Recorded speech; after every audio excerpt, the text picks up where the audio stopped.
So we discussed VSD closure on Wednesday already, but bottom line is basically when you approach the model this way, you're already on pump, There's a tricuspid valve in this. you're already on pump. You've opened up the right atrium. Usually stay sutures go in here and here to basically open up the annulus a bit and keep it in position.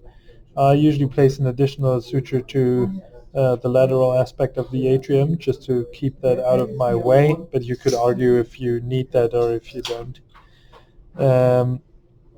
And generally, I used to put that retraction stitch too far lateral, which is not very helpful. So it's really just to get the anterior part of the tricuspid valve annulus off the orifice and allow you to see the VSD properly. And then the first thing I do is basically I use the pump sucker, usually simulated here with that malleable, and look into the RV and see where the VSD is. And I usually try to see the aortic valve as well. I don't know if you can see that here on the camera, but you obviously see the margin here.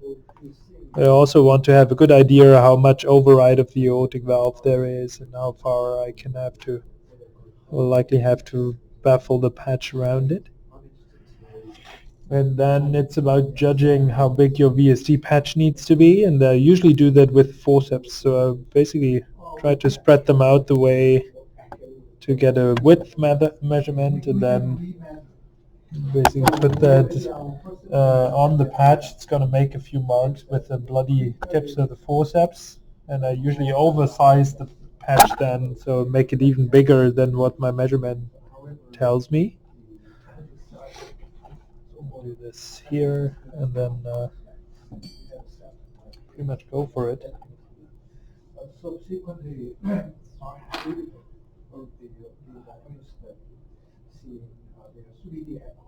likely going to be much bigger than what I really need. Usually much easier to make it shorter afterwards than dealing with a patch that's too small. So and you try to be pretty much perpendicular away from the center of your VSD and fan the sutures out so that it's in position, and then you basically get stepwise upwards along that rim.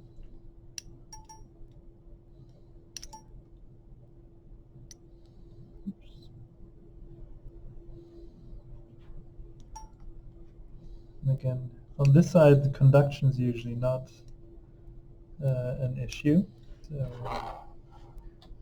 it's more a problem later on when you do the inlet part of the VSD. And once you're limited in terms of your length of the suture, you can pull out a bit. You're just pulling the patch down. And as I said on Wednesday, the benefit, take that patch, pull it downwards, and expose your VSD margin better. And in this case, the aorta has quite some override, so you have to aim for the right spot here. You're actually coming up correctly to get around your aorta. Still have to push more here.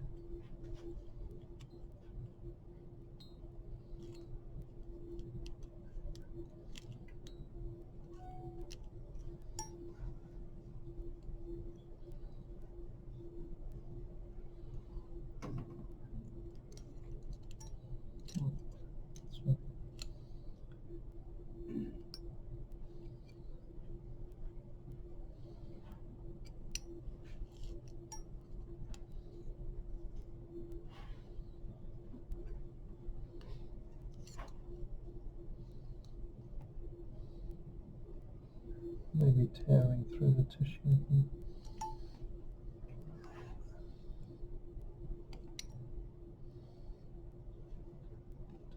Right here.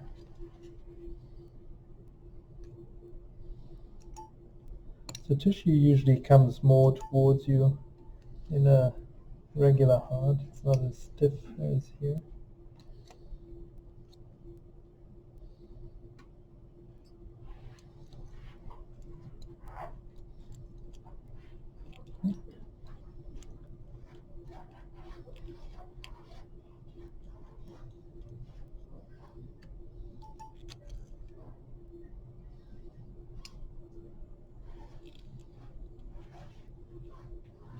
Okay.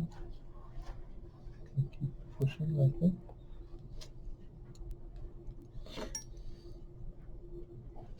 And then you see, like, this is your cusp down there, so you want to stay away from that cusp to make sure you're not damaging the cusp, and really have to make sure that you're seeing the cusp all the time, so you're not accidentally stitching into the cusp and causing trouble to the aortic valve. Relaxing too much.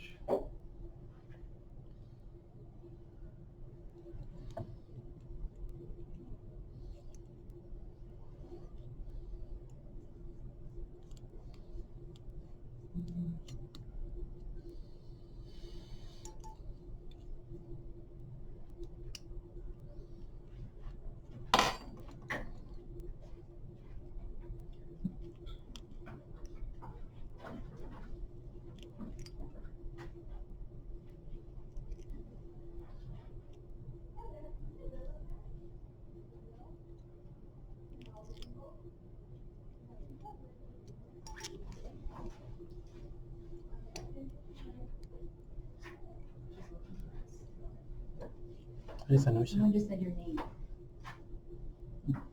Don't tell them I'm here, it's probably, I'm in trouble. Canadian mountain police. Test, right? You really have to take deep bites here, otherwise the tissue won't hold.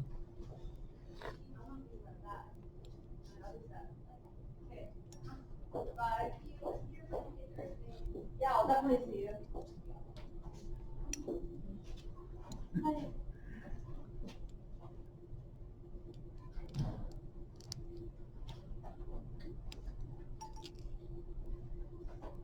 So that's pretty much the highest point of the valve here.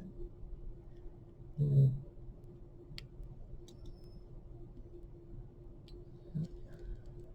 No, don't relax. Almost stitching through the annulus here.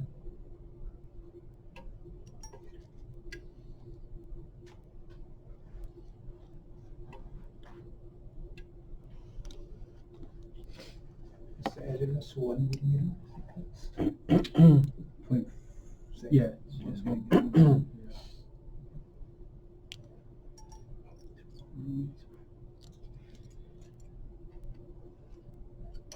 It seems to be pretty resistant.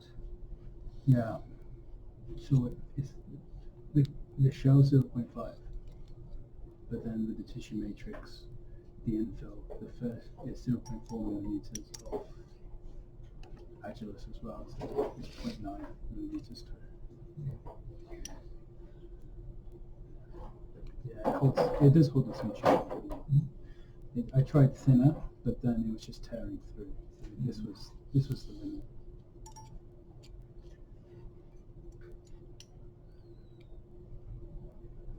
And here's the tricuspid. So this is usually the tricky part where you have to really make sure that you're underneath the valve adequately to expose the top end. And as a rule of thumb, if you think you're at the annulus, usually it takes another stitch. Just because it's a spot where you easily can leave a residual leak. So, and the exposure is tricky, so you're always tempted to just say, yes, that's it, and get the suture out to the annulus, where you shouldn't do it yet.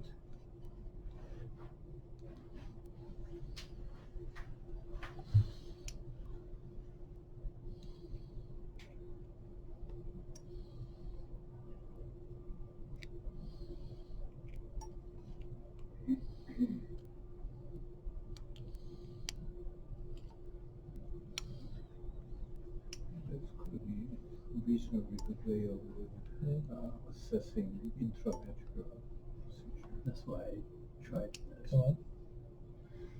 So if this works, then yeah, I think I can do it. Mm.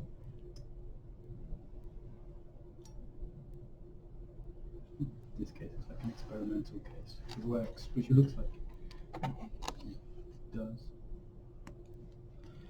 Once you're all the way up, then you're coming out through the annulus and switch over sides. And I usually also switch the type of retractor. So I'm usually getting in a malleable because it lifts off the free wall easier than the Regno. And this is the area where you start really being cognizant on where conduction runs. So you want to come out distant to the rim, which also means you have to start your suture way further away from the rim than you may initially think. So if this is your rim, then you start fairly outside. Don't want to be deep close to the rim, just because your conduction tissue may be there.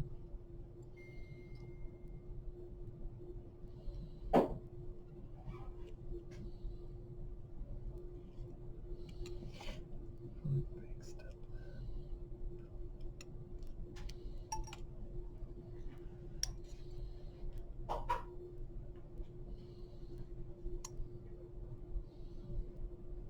And at times you can just In the OR, that just which one the line. landmark to use for the left your conduction tissue, media pericardial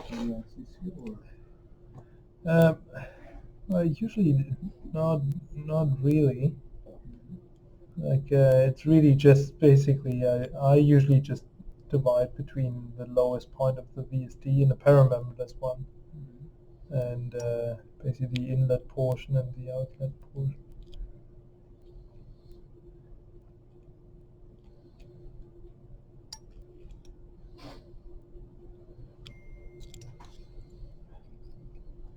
Okay, so there are a few chords down there.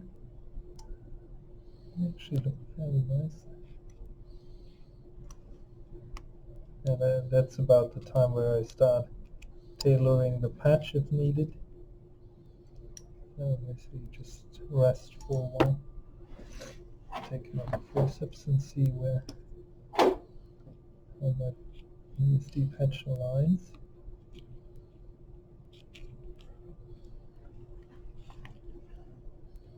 There's a bit of redundancy, but basically if you put it on top, you want to know where your VSD margin ends, and it's not terribly oversized. They'll usually just chop it off to accommodate the anatomy to some extent. So basically just like this. But sometimes you have to resect much more than this.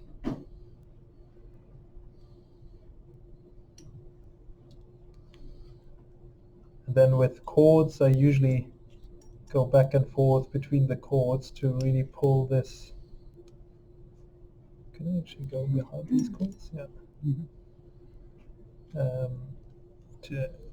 Ultimately, I don't want these chords to be. No, not catching those. Wait, don't pull. Yeah. I don't want the chords to be tethered down by my stitches. So is that leaflet free?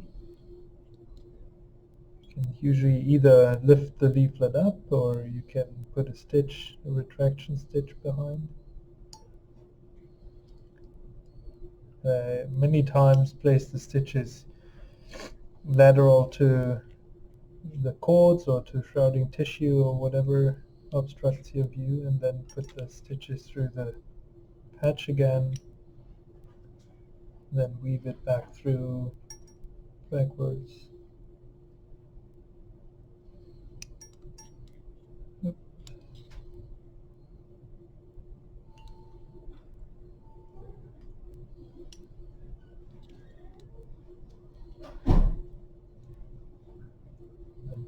stitches in. Always aware of where your rim is, where the VSD is, where conduction is.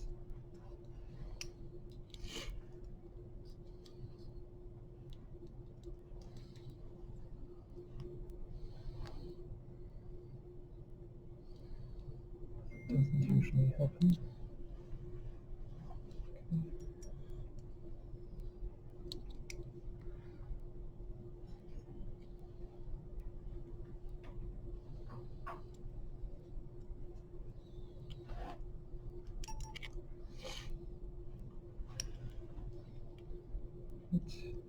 Kitchen cord.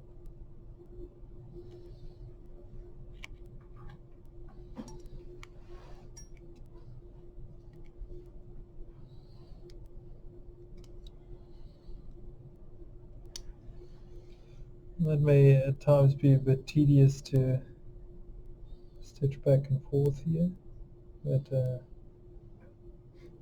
prevents you from having to do a lot of tricuspid valve repair. Usually the valve's pretty competent afterwards.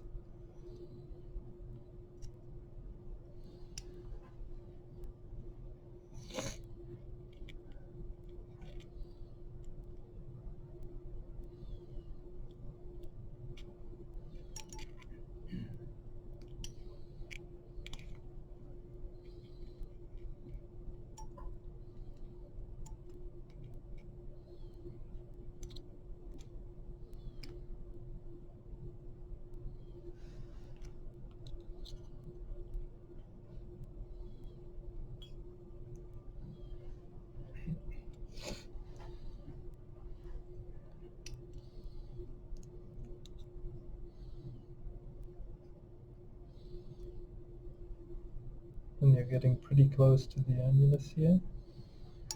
So you're, oops,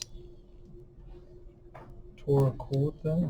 So that's probably a bit too close to stitch to.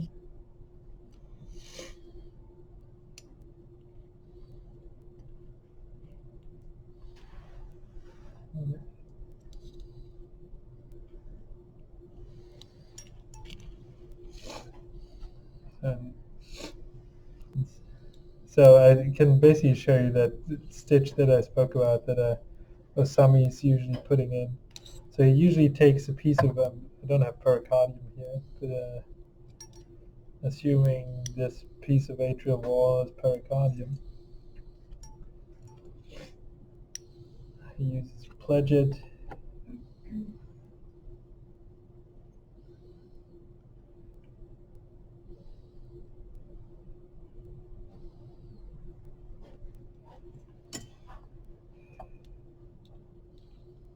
And then basically adds an additional stitch in this area underneath the valve.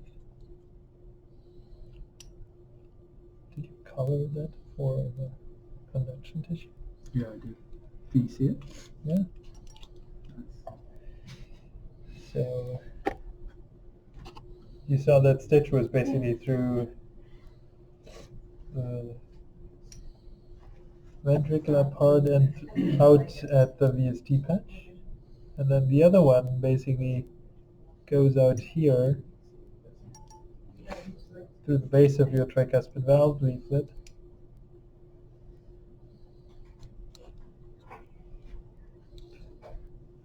Then you take another piece of patch. The Sami usually harvests here the whole strip that he needs for the tricuspid valve, but I usually just use a single pledget.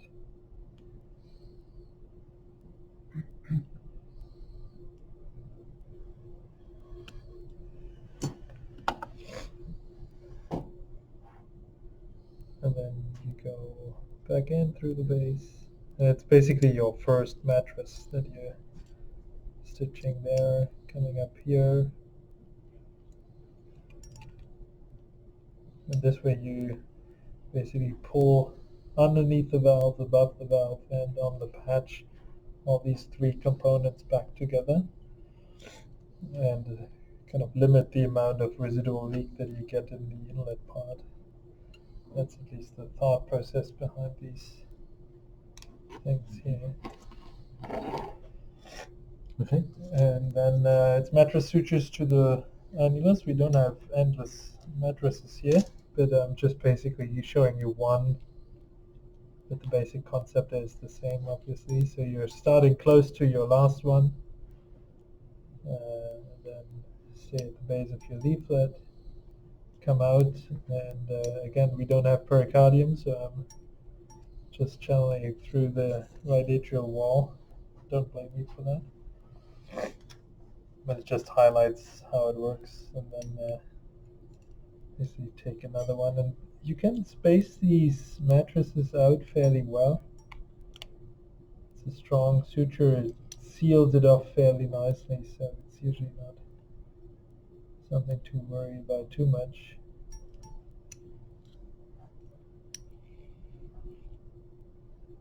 And then you go like this. And again, I'm not making all the mattresses now, but once you have basically another set of probably 2 or 3 more mattress sutures here up to your other suture on the other end, then you can harvest the whole strip tissue like this, assuming a lot of mattresses go through. And then you can start tying. Actually use this here.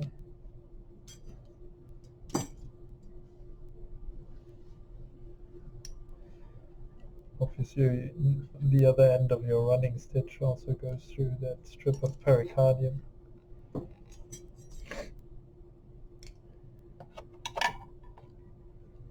And then you start tying. So nothing particularly complex here. It's mainly just that your running suture, which is now on my left hand, is your post, so that you're creating additional tension there to make sure that that's not loose or anything. And then tie this.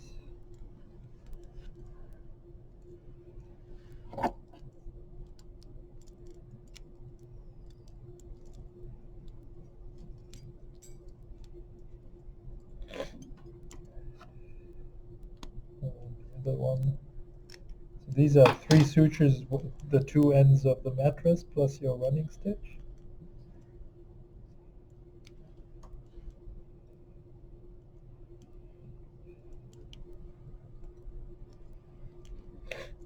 Okay.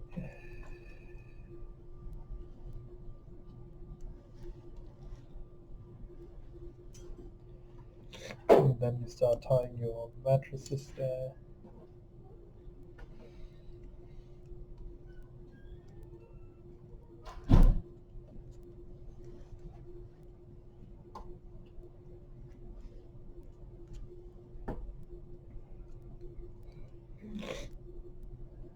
And so on and so on. And that's it. I can't really suture tie the other one because I don't have a mattress to tie it to. That should be it. And you can basically look at the VSD patch here. You can look through your aortic valve basically, because that's kind of the tunnel